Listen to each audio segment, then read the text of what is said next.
It's the questions, it's the questions, boy, it's the questions, it's the questions, come on, the questions, it's the questions, boy, it's the questions, it's the questions, yeah, it's the questions, it's the questions, y'all.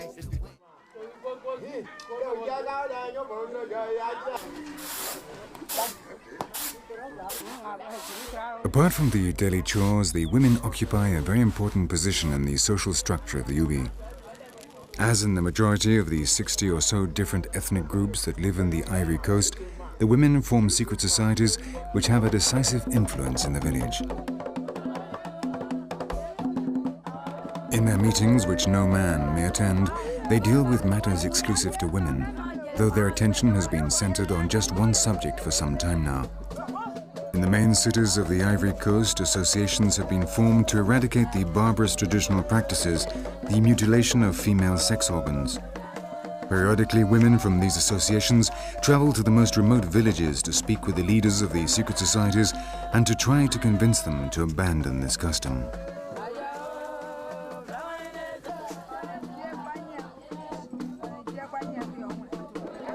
But it's not an easy task. They have to invoke the spirits and ask them about this delicate matter. The ones we see dressed in white are in a state of trance. Through them, the spirits express their opinion. Can the young women be initiated without subjecting them to the ablation of the clitoris?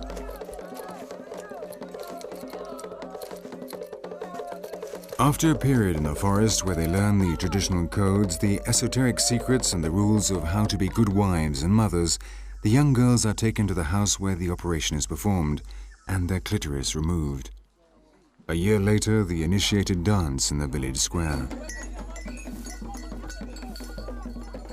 The dances represent the teachings they have received. For example, these initiates show how to hunt a sorceress. Every movement, every tattoo, every gesture is loaded with symbolism.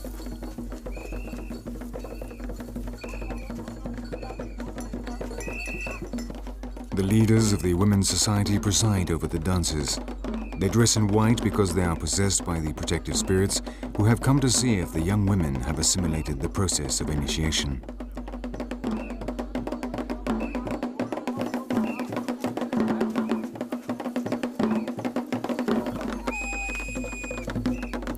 It'll be a long time before the savage sexual mutilations these women suffer are eradicated.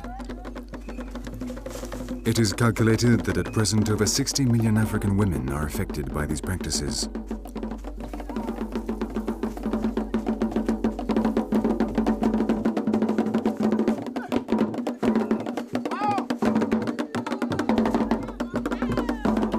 Female sexuality has, for as long as anyone can remember, been repressed in many ways all around the world.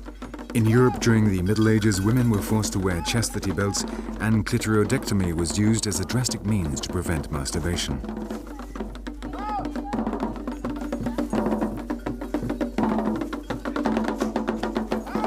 In Africa, the custom of genital mutilation has deep roots, above all among the peoples of the Sahara region, where the worst insult is to call someone son of a clitoris, implying he was conceived with pleasure.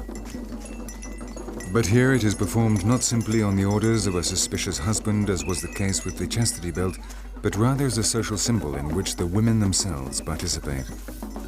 A woman who has not been initiated is not accepted by the community, is ignored and despised.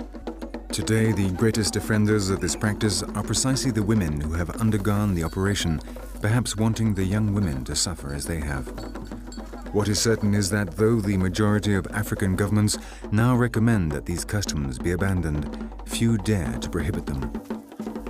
Genital mutilation of women continues, and they continue to dance to the sound of the drums before an archaic, repressive community which denies them the right to pleasure.